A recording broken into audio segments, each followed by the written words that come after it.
Study IQ IAS, आपका selection हमारा mission. Scheduled tribe versus the particularly vulnerable tribal group. Anthropology option को जब भी आप पढ़ते हो, one of the most rewarding option जो कि यूपीएससी में सालों साल टॉपर्स को देता है, या फिर इनफैक्ट इवन आप कल्चर वाला जो कंसेप्ट है, कल्चर का जो पोर्शन आपका है, सोसाइटी का पोर्शन है, वहां पर ये जो टर्म्स हैं आपको काफी बार आते हुए देखने को मिलते हैं। अगर आप यूपीएससी के एस्पिरेंट हो या अदरवाइज आप गवर्नमेंट एग्जामिनेशन की तैयारी करने के लिए न्यूज़पेपर्स को, मैगजीन्स को देखते रहते हो, तो वहां पर this term of scheduled tribe या कभी कभी पीवीटीजीज काफी बार आपको देखने को मिलता होगा। बट हमें कंफ्यूजन एक रहता है कई बार कि दोनों में आइडिया क्या है। दोनों में ट्राइबल ग्रुप जुड़ा हुआ है ना। पीवीटीजी में भी लास्ट में क्या है, ट्राइबल ग्रुप है। शेड्यूल्ड ट्राइब में एसटी को भी आप क्या कहते हो, शेड्यूल्ड ट्राइब कहते हो। और एक जनरल टर्म भी हम यहाँ पर इस्तेमाल करते हैं जो कि होता है ट्राइब्स का।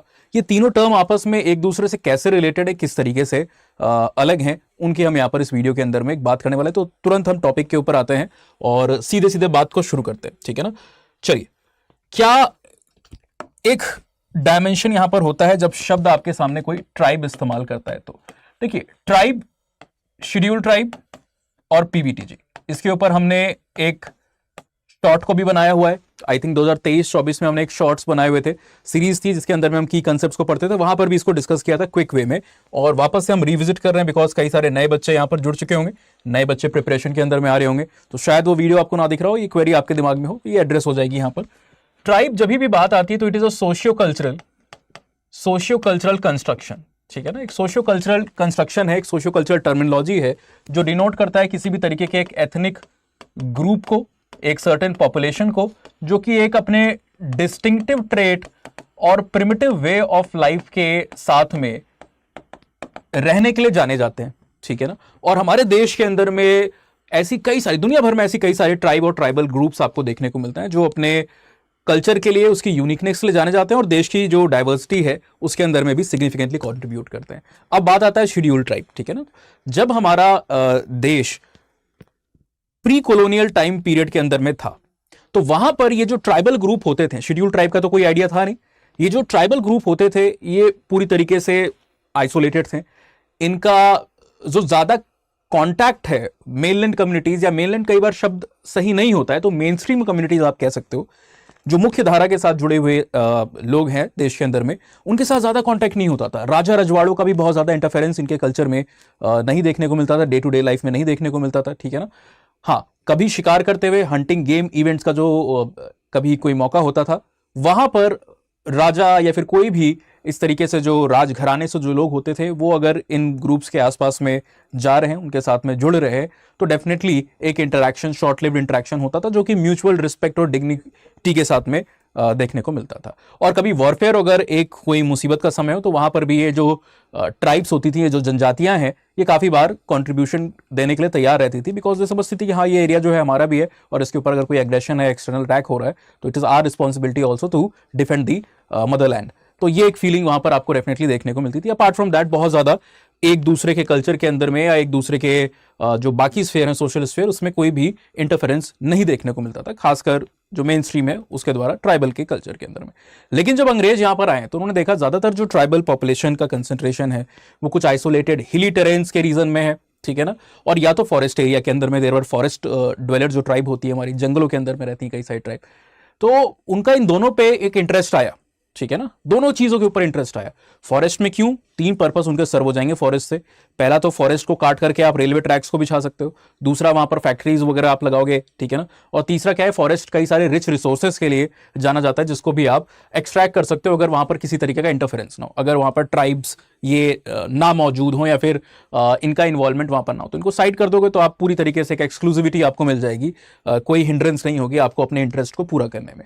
और दूसरा, हिली रीजन्स में 2 पर्पस होते हैं। कई बार ये जो हिली सरफेस, हिली टेरेन्स थे, ये किसी बॉर्डरिंग एरिया के साथ में, नेबरिंग जो किंगडम्स हैं उनके साथ में जुड़े हुए होते थे। तो वहां पर एक एक्सपेंशनिस्ट जो टेंडेंसी है ब्रिटिश की, विस्तारवाद का जो एक टेंडेंसी है, ठीक है ना, जो टेरिटोरियल इंटीग्रिटी वाला आइडिया है, ये कई बार इंपॉर्टेंट होता था, इसलिए उनको वो रीजन्स चाहिए होते थे।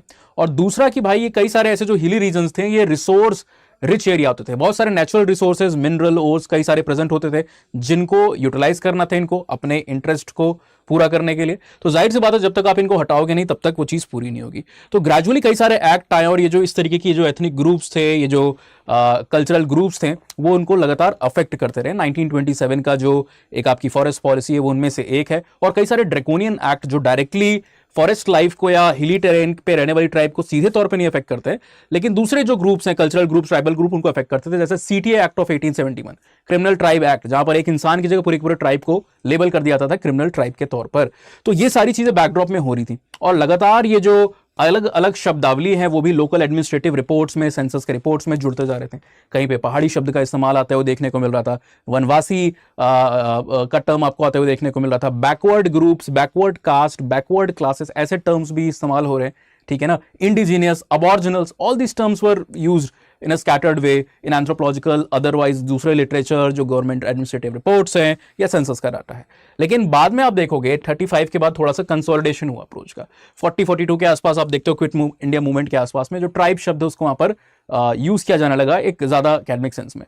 और जब हमारा देश आजाद होता है तो वहां पर हमने सोचा कि किस तरीके से जो मार्जिनलाइज कम्युनिटी है, जिनके शोषण में खासकर ब्रिटिशर्स का एक हाथ रहा है, उसके लिए हम यहाँ पर क्या कर सकते हैं, ठीक है ना। बिकॉज हमें इनके इंटरेस्ट को भी सेफगार्ड करना है, they are also part of the country just like all the other minorities. हमें इनके भी इंटरेस्ट को सेफगार्ड करना है, इनके भी जो डेवलपमेंट है उसको हमें इंश्योर करना है। तो वहां पर हमने क्या किया, एक एडमिनिस्ट्रेटिव कैटेगरी को, एक क्राइटेरिया को वहां पर लेकर के आए। पहले कैटेगरी को लेकर के आए, तो वो कैटेगरी क्या थी, शेड्यूल ट्राइब की। तो ये क्या है, एक पॉलिटिकल, लीगल या एडमिनिस्ट्रेटिव कंस्ट्रक्शन है जिसके अंदर में आप लेबल कर रहे हो कुछ कम्युनिटीज, कुछ ग्रुप्स को, कुछ कल्चरल एथनिक ग्रुप्स को या कुछ ट्राइब्स को, और उनको बिस्टो कर रहे हो उनके ऊपर एक सेफगार्ड, है ना, उनको कॉन्स्टिट्यूशन के एम्बिट के अंदर में ले आ रहे हो। तो इनको रिकॉग्नाइज किया जा रहा है। आर्टिकल 342 फॉर एग्जांपल यहां पर प्रेसिडेंट को पावर देता है कि किसी भी इस तरीके के जो ट्राइबल ग्रुप है, किसी कम्युनिटी को, एथनिक ग्रुप को, या उसके भीतर कोई सेक्शन है, उसको डेजिग्नेट कर सकता है, नोटिफाई कर सकता है एक शेड्यूल टाइप के तौर पर। और जितनी भी प्रिविलेजेस हैं, जो भी सेफगार्ड हैं इनके लिए जो बनाए गए हैं अलग अलग पॉलिसी के थ्रू, अलग अलग over a period of time, वो सब इनके ऊपर फिर वहां पर लागू हो जाएंगे। उसका फायदा इनको वहां पर देखने को मिलेगा, ठीक है ना।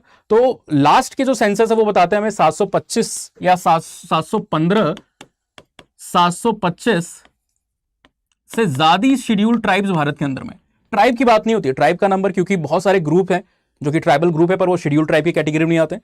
कई सारे ऐसे ग्रुप है जिनको ट्राइबल ग्रुप नहीं माना जाता है, बट दे क्लेम कि वो वहां पर ट्राइबल ग्रुप है। तो कई बार इसीलिए एथनिक आइडेंटिटी का इशू आती है वो देखने को मिलता होगा। बहुत सारे ऐसे ग्रुप्स हैं जो डिमांड कर रहे हैं कि उन्हें शेड्यूल ट्राइब का राइट मिलना चाहिए। फॉर एग्जांपल अभी आप देख रहे हो अपर असम में तिनसुकिया करके जो डिस्ट्रिक्ट है, या कोकराझार डिस्ट्रिक्ट के अगर आप रीजन को देखोगे तो जो आपको वहां पर टी ट्राइब्स देखने को मिलेंगी, जो अहोम ग्रुप आपको एथनिक ग्रुप देखने को मिलेगा, या फिर वहां पर जो कोच राजवंशी का ग्रुप आपको देखने को मिलेगा, ठीक है ना, मोरान का जो ग्रुप आपको देखने को मिलेगा, या फिर मणिपुर में 2023 से जो डिमांड है उससे पहले से इनफैक्ट वो डिमांड चल रही है मेते कम्युनिटी की कि हमें शेड्यूल ट्राइब का। तो सारे ग्रुप जो है, कई सारे ऐसे ग्रुप भी हैं जो डिमांड कर रहे हैं पर वो भी कैटेगराइज नहीं। तो all the scheduled tribes are tribes or all the scheduled tribes are tribals but not all the tribals are scheduled tribe, ठीक है। ये डिस्टिंक्शन को मेंटेन करके आपको चलना है। और क्या इसका मतलब है वो मुझे बताने की कोशिश कीजिए, और ये भी बताने की कोशिश कीजिए कि 2011 के सेंसस के हिसाब, 2001 के सेंसस के हिसाब से भारत की टोटल पॉपुलेशन का कितना हिस्सा शेड्यूल ट्राइब था। 2011 में आपको बता देता हूं कि 2011 का सेंसस कहता है कि देश की टोटल पॉपुलेशन का 8.6% जो है वो शेड्यूल ट्राइब आपको देखने को मिल रहा है। ऑलराइट, अभी कई सारे सालों से कोई भी यहाँ पर नया क्लासिफिकेशन नहीं आया, तो प्रोबेबली जब नया सेंसस होगा, नॉट क्लासिफिकेशन, जब नया सेंसस होगा तो वो 9% के ऊपर भी हो सकता है, ठीक है ना। चलिए अब आ जाते हैं पीवीटीजी में। गवर्नमेंट ने देखा कि आजादी के बाद आपने कॉन्स्टिट्यूशन के अंदर में शेड्यूल ट्राइब के लिए प्रोविजन लिए, कई सारी पॉलिसीज लाई, कई प्रोग्राम किए, बट उनका फायदा कुछ ग्रुप्स को तो मिला, ठीक है ना, अलग अलग लेवल पर मिला। लेकिन कई ऐसे ग्रुप थे जिनके ऊपर इतने सारे प्रयासों के बावजूद कोई एक ट्रांसफॉर्मेटिव चेंजेस आते हुए नहीं देखने को मिले। उल्टे उनकी कंडीशन जो है फर्दर और बुरी देखने को मिल रही थी समय के साथ साथ।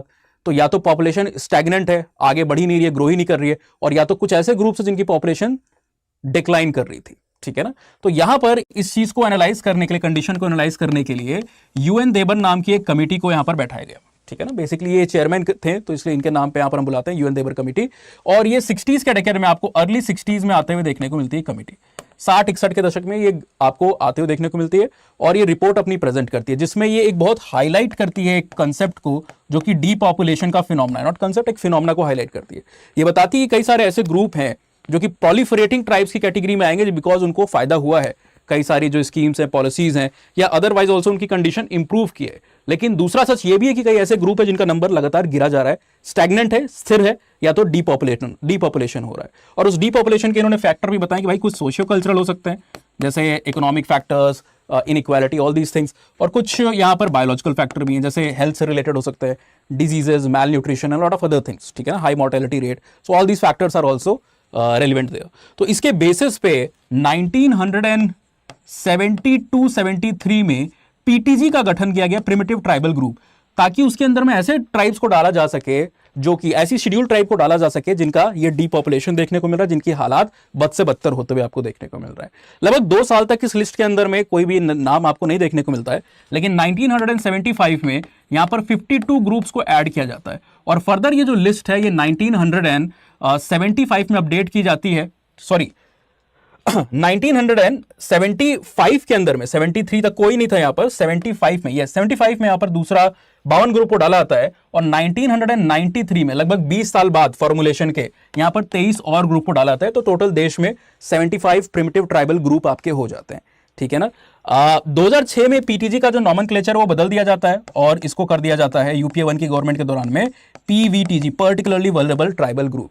आज की बात करो तो आपकी कुछ ट्राइब, जैसे अंडमान निकोबार का जो रीजन है ना, वहां पर कुछ ट्राइब्स हैं, जैसे सेंटिनलीज, वो सबसे छोटी, बिरजिया और सेंटिनलीज, ये जो 2 ट्राइब हैं, इनका नंबर 40 के भी नीचे है, 17 और 37, 38, 39 के आसपास रिस्पेक्टिवली नंबर है। भारत की सबसे स्मॉलेस्ट पीवीटीजी। इनफैक्ट अंडमान में 6 ग्रुप हैं आपके, जो निकोबारीज हैं, द ग्रेट अंडमानीज हैं, जरावा हैं, सेंटिनलीज हैं, शोम्पेन हैं और ओंगेज हैं। इसमें से कोई भी ऐसा ग्रुप नहीं जिसका नंबर 450 के ऊपर हो, ठीक है ना। मोस्ट ऑफ द जो ग्रुप है उनका नंबर ऐसा ही 50, 80, 100, 150 के आसपास है। टोटल पॉपुलेशन भी 1000 के ऊपर नहीं मानी जाती, और 6 में से 5 तो पीटीजी हैं। तो अभी के समय में लगभग 18 जो राज्य हैं और 1 अंडमान एंड निकोबार का यूनियन टेरिटरी में पीटीजीज हमको देखने को मिलते हैं। और उड़ीसा का जो स्टेट है, उस उड़ीसा के स्टेट में सबसे अधिक पीटीजी यानी कि 13, फॉलोड बाय आंध्र प्रदेश, आपको जहां 12 पीटीजी देखने को मिलती है, जब तक पुराने समय की बात है, जो बाइफर्केशन जब तक नहीं हुआ था। और उत्तर प्रदेश, उत्तराखंड जब आप देखोगे तो वहां पर राजी जैसे जो ग्रुप आपको देखने को मिलते हैं, तो एक ईच वहां पर पीवीटीजी देखने को मिलती है। तो आई होप आपको डिस्टिंक्शन समझ में आ गया होगा। अब यहां पर जल्दी से बात कर लेते हैं क्राइटेरियाज की, कि किन क्राइटेरियाज के आधार पर यहां पर हम ये स्टेटस देते हैं, ठीक है ना, क्योंकि इनके लिए अलग अलग पॉलिसीज बनती है। पीवीटीजी के लिए भी आप देखोगे मेरे नाम पे लास्ट ईयर एक पॉलिसी लाई गई, उत्कर्ष अभियान, ठीक है ना। ये स्कीम को लाया गया जहां पर वेलफेयर को टारगेट किया गया, जो इस तरीके के मार्जिनलाइज्ड ग्रुप है। तो बात कर लेते हैं कि भाई शेड्यूल ट्राइब और पीवीटीजी का भाई क्राइटेरिया क्या होता है, किस तरीके से यहां पर दिया जाता है। तो शेड्यूल ट्राइब का जो क्राइटेरिया है ये हमें बीएन लोकुर साहब ने बताया हुआ था, ठीक है ना। कॉन्स्टिट्यूशन के अंदर में तो एक्सप्लिसिटली मेंशन नहीं है। 1965 में जो हमारे लॉ सेक्रेटरी रह चुके हैं भूतपूर्व बीएन लोकुर साहब, इन्होंने ये क्राइटेरिया हमें सजेस्ट किए, जिसमें कहते हैं कि भैया शाइनेस ऑफ कॉन्टैक्ट, यानी कि हेजिटेशन है मेन स्ट्रीम कम्युनिटी से ज्यादा कनेक्टिविटी को बनाने में। दूसरा क्या है भाई, बैकवर्डनेस। बैकवर्डनेस के अंदर में सोशियो कल्चरल बैकवर्डनेस आपको देखने को मिलेगी, यानी कि एजुकेशन के आधार पर, इकोनॉमी के आधार पर और पॉलिटिकल रिप्रेजेंटेशन के आधार पर, ठीक है ना। जियोग्राफिकल आइसोलेशन, यानी अलग थलग हैं, बहुत ज्यादा मुख्य धारा से जुड़े हुए नहीं है, मेन स्ट्रीम से जुड़े हुए नहीं है, ऑलराइट। तो जियोग्राफिकल आइसोलेशन भी आपको यहाँ पर देखने को मिलेगा। प्रिमिटिव ट्रेड्स आपको देखने को मिलेंगे, सॉरी प्रिमिटिवनेस इनके बीच में आपको देखने को मिलेगी, और डिस्टिंक्टिव कल्चरल एलिमेंट मिलेंगे, यानी ऐसे कल्चर के एलिमेंट होंगे जो हमारी आपकी सोसाइटी से थोड़े से अलग होंगे, यानी कि इनके बीच में जो रिलीजियस बिलीफ होंगे थोड़े से अलग होंगे। कुछ कम्युनिटीज एनिमिज्म को फॉलो करती हैं, नेचरिज्म को फॉलो करती हैं, अलग अलग कम्युनिटी हैं, ठीक है। कुछ एक कल्चर्ड हो गई हैं तो हिंदू लाइक कस्टम को भी फॉलो करने लगी हैं, या कुछ क्रिश्चियनिटी की तरफ जुड़ चुकी हैं। कुछ राज्यों के अंदर में, लक्षद्वीप में आप देखोगे तो 95% से भी ज्यादा इस्लाम के अंदर में जो ग्रुप्स हैं वो वहां पर बिलोंग करते हैं, ठीक है ना। केरला के रीजन में भी देखोगे, और भी रीजन से कई सारे जहां पर ये टेंडेंसी आपको देखने को मिलती है। कुछ बुद्धिज्म, जो हिमालयन बेल्ट है वहां पर कुछ ग्रुप्स हैं जो बुद्धिज्म की तरफ जुड़े हुए हैं, लेकिन ज्यादातर जो आपको देखने को मिलेगा वो हिंदुज्म की तरफ आए हुए हैं, ठीक है। हिंदुज्म के साथ में जुड़ गए अपने कस्टम्स को वगैरह को छोड़ करके, और फिर उसके बाद क्रिश्चियनिटी का नंबर आता है। खासकर नॉर्थ ईस्ट में नागाज वगैरह के जो ग्रुप को देखोगे, नागाज, कुकीज, खासीज, इनके ऊपर क्रिश्चियनिटी का अच्छा खासा एक प्रभाव है। कन्वर्जेंस, मिशनरीज का अटेम्प्ट, इन सब की वजह से, और ये 2 बड़े एक इफेक्ट दिखाई देते हैं आपको। इसके बाद हम यहां पर अगर बात करें पीवीटीजीज की, तो ठीक है ना, पीवीटीजीज के अंदर में हमारा जो क्राइटेरिया दिया है वो उन्हीं साहब ने दिया है, यूएन ढेबर साहब ने, जिसके बेसिस पे ये चीजों को बनाया गया था। तो ये कहते हैं कि भैया सबसे पहले तो पॉपुलेशन जो है वो स्मॉल होनी चाहिए। दूसरा डीपॉपुलेशन, स्टैग्नेंट या डीपॉपुलेटिंग पॉपुलेशन, याद है ना डीपॉपुलेशन की भी बात की थी, तो उन्होंने कहा कि भैया डीपॉपुलेशन भी इस ग्रुप जो के अंदर में हो रहा चाहिए, ठीक है। फिर इकोनॉमी को उन्होंने बताया कि भाई सब्सिस्टेंस बेस्ड इकोनॉमी होनी चाहिए, सब्सिस्टेंस बेस्ड इकोनॉमी होनी चाहिए, गुजारे के ऊपर फोकस होना चाहिए, बहुत ज्यादा सरप्लस या एडवांस इकोनॉमी इनकी नहीं होनी चाहिए। लिटरेसी जो रेट है वो भी इनके बीच में कम होना चाहिए, ठीक है ना। और प्री एग्रीकल्चरल लेवल की टेक्नोलॉजी होनी चाहिए, यानी कि एग्रीकल्चर से पहले आपको जो देखने को मिलता है उस तरीके का टेक्नोलॉजी को यहां पर ये इस्तेमाल करते मिलेंगे। तो आई होप आपको एक क्लैरिटी मिल गई होगी इनके बीच में क्या डिफरेंसेस और क्या क्राइटेरिया होते हैं। और इसी तरीके से हम कुछ और स्टडी IQ IAS, आपका सिलेक्शन हमारा मिशन।